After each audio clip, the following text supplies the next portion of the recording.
Hello aspirants. So today we are going to talk about the unpredictability of J Advanced exam, जिसको मैंने अभी thumbnail में लिखा था J Advanced Uncertainty Principle.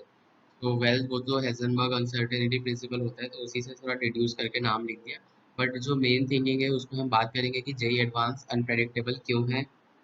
Second चीज, थोड़े से मिथ्स पे बात करेंगे कि जेई एडवांस को इतना जो टफ बना दिया गया है, थोड़े बच्चों ने भी कर दिया कि जेई एडवांस बहुत टफ है, सारे क्वेश्चन ही टफ होते हैं. और ऐसे मिथ पे भी हम बात करेंगे कि सिर्फ हार्ड बुक्स जो करते हैं उन्हीं से जेई एडवांस क्लियर होती है.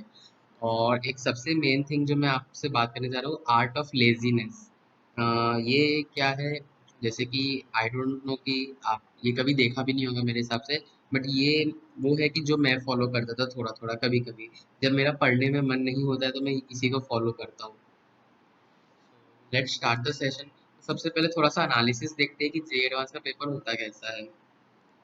तो ये इसका सोर्स मैंने रेजोनेंस की साइट से लिया है. तो उन्होंने जो कैटेगराइज किया है कि इजी को 19 क्वेश्चन, मीडियम 51, जो ये मेरे साल का पेपर इसमें 108 क्वेश्चंस आए थे. तो they have categorise easy to be 19, medium to be 51 and difficult to be 38. Secondly paper analysis of 2018. तो इजी 31, मीडियम 37 एंड हार्ड 40. तो इसका भी जो टोटल होता है ये होता है 108. तो आप देख सकते हैं दोनों साल 108 ही क्वेश्चन आए थे. तो और दोनों इवनली डिवाइड होते हैं, पेपर वन और पेपर टू में. दोनों में 54 क्वेश्चन आए थे दोनों साल. सेकेंड कॉमन चीज था कि पैटर्न में कोई चेंज नहीं आया था 2018 टू 2019. यानी कोई भी नया पैटर्न इंट्रोड्यूस नहीं किया गया था. जितने पैटर्न्स आज तक आ रहे थे उन्हीं में से एक लिया गया. तो सबसे पहले हम बात करेंगे मिथ बस्टर्स. आज हम सारे मिथ जो है उसके ऊपर बात करेंगे, क्योंकि प्रिपरेशन हर स्टूडेंट करता है. बट लैगिंग कहाँ रह जाती है, वो रहता है कि बच्चे कुछ पाथ में दिक्कत हो जाती है कि वो प्रिपरेशन तो सबकी हो जाती है, बट कुछ फोकसिंग एबिलिटी, कंसंट्रेशन और कुछ मिथ. मिथ मतलब कि थोड़ा टेंशन इन्हीं से क्रिएट होता है, और ये बनाते भी हम खुद स्टूडेंट्स ही है. कि जेई एडवांस टफ होता है और प्रेडिक्टेबल. देखिए, सब बच्चे मेरे से पूछते हैं कि कौन से स्कोरिंग टॉपिक्स है, कौन सा क्या है. इसके लिए मैं ये कहूँगा कि जेई एडवांस थोड़ा सा वो प्रेडिक्टेबल नहीं है. बिकॉज कभी भी आप देख सकते हैं कि ऐसा नहीं है कि जेई एडवांस बहुत टफ है, इजी क्वेश्चंस भी बनाए जाते हैं. तो जो लेवल होता है इजी क्वेश्चंस का, कभी वो ऐसा भी हो सकता है कि या तो वो जेई मेंस से भी इजी आ जाए. ऐसा नहीं है कि जेई एडवांस के सारे क्वेश्चंस ही बहुत टफ रहते हैं. हमेशा जो फ्रेम जो करती है जो भी आईआईटी, वो इस बात का पूरा ख्याल रखती है कि ये पैन इंडिया लेवल एग्जाम है, यानी पूरे इंडिया के सब बच्चे देने वाले हैं. सो और हर लेवल के बच्चे देंगे. सो इतना हार्ड नहीं बनाया जाता पेपर. इजी क्वेश्चंस इसलिए बनाए जाते हैं ताकि मैक्सिमम बच्चे थोड़ा कट ऑफ क्लियर कर सके. एंड जो हार्ड और मीडियम टाइप क्वेश्चंस होते हैं उनका यही रहता है कि वो रैंक रैंक इन्हांसमेंट में काम आते हैं.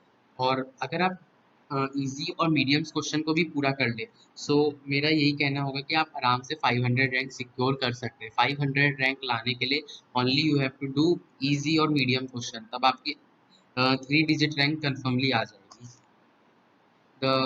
तो इसके लिए हम बात करेंगे कि जो अपना टफ है क्या, नहीं बिल्कुल नहीं. कि जो एक सेक्शन होता है फिजिक्स केमिस्ट्री मैथ्स में, उसमें एक सेक्शन बहुत इजी बनाया जाता है. इससे क्या होता है, पेपर और अनप्रेडिक्टेबल हो जाता है. सबको लगता है कि क्योंकि जो फ्रेमिंग का तरीका ये रहता है, जैसे 2019 में केमिस्ट्री बहुत इजी था, we can't expect this type of question, इतने इजी क्वेश्चन. वेल मेरा केमिस्ट्री ज़्यादा वीक था इसलिए मेरे को ज़्यादा उसमें फायदा नहीं हुआ था. बट जो मेजर थिंग था कि आराम से most of the student have secure 100 plus out of 120 in 123 in chemistry. Because जो पेपर का सेटिंग था वो बहुत आसान पेपर बनाया गया था. सो एक ऐसा सेक्शन इतना इजी होने का, ये थोड़ा उसको अनप्रेडिक्टेबल बना सकता है. कोई नहीं बता सकता कि इस साल कौन से में ज़्यादा इजी आ जाएगा, कौन सा हार्ड आ जाएगा. दूसरी चीज की कुछ क्वेश्चन तो जेई मेंस के लेवल से भी बहुत आसान होते हैं. एक मेटलर्जी का क्वेश्चन आया था, दूसरा आया था हमारा इनऑर्गेनिक सॉल्ट एनालिसिस से बोरेक्स बीट का क्वेश्चन आया था, जो कि डेली डेली पढ़ते हैं हम लोग. ऐसा कुछ भी नहीं था उसमें कि उसको हार्ड भी कह सकते, या तो उसे इजी से भी काफी इजी कहना चाहिए. दूसरी तीसरी चीज हम बात करेंगे कि जो है इजी प्रॉब्लम्स हमेशा इनफ अमाउंट में रहते हैं. आप देख सकते हैं 2018 में भी अराउंड 30 क्वेश्चंस कैटेगराइज किए. आप समझ सकते हैं कि 25 तो पक्का इजी होंगे. और 2019 में भी 19 क्वेश्चन में से अराउंड 15 तो पक्का ही इजी होगा. मैंने अभी आपको बताया 2019 में कैसे क्वेश्चन आए थे. मेटलर्जी में ओर का नाम देके पूछ लिया गया कि ये किसका ओर है.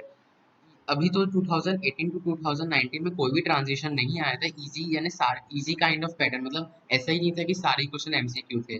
सिंगल चॉइस काफी इजी दिए गए थे, और साथ ही साथ इंटीजर टाइप जो होता है वो भी काफी इजी होता है। वेल, इंटीजर टाइप आता नहीं है, अभी न्यूमेरिकल टाइप आता है, बट न्यूमेरिकल टाइप भी फार मोर इजी होता है। न्यूमेरिकल टाइप में कैलकुलेशन ही बस होती है, क्वेश्चन का एकदम कंसेप्ट बहुत ईजी होता है। थर्डली, कम्प्रीहेंशन में सारा कॉम्प्रीहेंशन बेस्ड ही रहता है। आपको ज्यादा बस थोड़े कंसेप्ट याद रखने होते हैं, उसी से आपका क्वेश्चन आसानी से हो जाएगा। और जो भी आज तक सिलेबस के बाहर कुछ नहीं आया है, वेल यही सब चीजें हैं जो कोई प्रेडिक्ट कर सकता है। अगर आपको कोई ये कहता है कि आप ये चैप्टर पढ़ के जाइए तो आपको बेस्ट रहेगा, वेल इसके लिए प्रेडिक्टेबिलिटी नहीं है। और बस आप ये समझ सकते हैं कि सिलेबस के बाहर कुछ नहीं आया है, और आपको ये हाइप नहीं करना है कि जो भी है कि आपको पेपर बहुत हार्ड ही आएगा।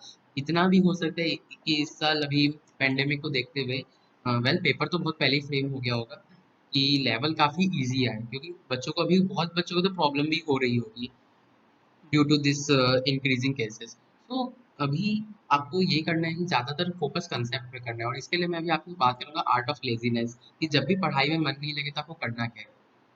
दूसरा मिथ पे हम बात करने जा रहे हैं कि इजी चैप्टर्स के लिए क्या कोई स्कोप नहीं है क्या जेईई एडवांस में? तो ऐसा बिल्कुल नहीं है। अभी मैंने आपको बताया मेटलर्जी जैसे चैप्टर से सिर्फ और पूछ लेना, वो तो आप ये कहेंगे कि तो जेईई मेन से भी काफी इजी क्वेश्चन हुआ, बिकॉज उसमें 4 और के नाम दिए थे। आप ऑप्शन मैचिंग से भी कर सकते हैं, तो इतने मल्टीपल चॉइस में भी काफी इजी क्वेश्चंस आते हैं। सेकेंडली, अगर आप एरर और डायमेंशन की बात करें, ये तो एक इतना इजी चैप्टर है, उसमें से डायमेंशन बेस्ड एक क्वेश्चन आया था एमसीक्यू में, कि वो +4 तो ऐसे ही मिल जाता है उसके अंदर। ऑल्सो की जो है कि इनमें से एक इजी और एक क्वेश्चन पक्का पूछा जाता है, तो इनके ऊपर भी आप पूरा फोकस करें। अब बात करते हैं art of laziness. Art of laziness मतलब अब आपको क्या है, थोड़ा लेजी बनना है कि नहीं, किस किस चीजों में। पढ़ने में लेजी नहीं बनना है, जो आपको चीजें हैं लेजी बनने के लिए वो मैं अभी समझाता हूँ। जैसे ही कभी आपके पढ़ने का मन नहीं हो, मॉक देने का मन नहीं हो, तो मैं आपको बताऊंगा कि कैसे आप आर्ट ऑफ लेजीनेस का यूज करके अपनी एफिशिएंसी और बढ़ा सकते हैं। तो फर्स्ट ऑफ ऑल कि जो पहली चीज है, try to be lazy, try to solve every question with the knowledge of concept you have. अगर हार्ड क्वेश्चन भी है तो उसके लिए नया कंसेप्ट पढ़ने की जरूरत नहीं है, जितना कंसेप्ट आपको आता है उससे उसको सॉल्व करने का ट्राई कीजिए। तो ये हुआ आपका आर्ट ऑफ लेजी। अगर आप दूसरा पढ़ेंगे तो आपको ज्यादा उसमें फोकस करना पड़ेगा, ज्यादा मेहनत करनी पड़ेगी, तो ये हुआ एक आर्ट ऑफ लेजीनेस। जितना आता है उसमें से आपको क्वेश्चन ज्यादा करना है। ट्राई टू बी लेजी, जितने भी फुल मॉक है उनको आधे टाइम में देने की कोशिश कीजिए, इससे आपका सबसे बेस्ट ये होगा कि आपकी स्पीड बढ़ेगी। और इससे आपको क्या होगा, ज्यादा टाइम मिलेगा रिलैक्स करने का। तो इससे क्या हुआ, अगर आप थक गए हैं तो जितने भी मौके, अगर आप 3 घंटे के तो आप उसको 1.5 घंटे में दे दीजिए, और पूरा दीजिए, ऐसा नहीं कि आपने छोड़ दिया। 1.5 घंटे में जितना बन रहा है उसको फुल कंप्लीट कर लीजिए। तो इससे क्या होगा, आपका 1.5 घंटे में मॉक भी हो गया, आपकी प्रैक्टिस भी हो गई, आपको रिलैक्स करने का टाइम भी मिल गया। Try to be lazy, short notes बना के रख लीजिए, ताकि आपको फुल लेंथ जो भी बड़े बड़े चैप्टर्स उनको बार बार नहीं पढ़ना पड़े, तो उसमें आपको ज्यादा मेहनत लगेगी। ट्राई टू बी लेजी, जितने प्रॉब्लम उन्हें फास्ट करने के लिए बहुत फास्ट कीजिए, ज्यादा टाइम मत दीजिए पढ़ाई को, लेकिन क्वेश्चंस ज्यादा कीजिए। मैं ये नहीं कहता हूँ कि पढ़ना ज्यादा जरूरी है, बट ये जरूरी है कि आप जितना है उसको कर रहे हैं। पढ़ना ज्यादा का मतलब यही होता है हर की सेंस में, कि आप नंबर ऑफ क्वेश्चंस और कंसेप्ट अच्छे से कर रहे हो। तो आप अगर उन्हें फास्ट करेंगे तो आपके पास ज्यादा टाइम होगा रिलैक्स करने के लिए।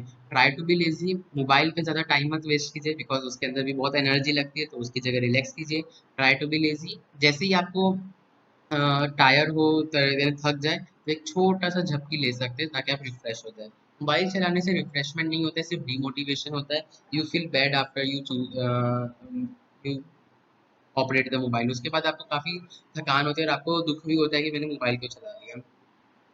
तो गोल को अपना पैशन बना लीजिए और आपको सब आसान लगेगा, और you are the only one who can set yourself as a example to others.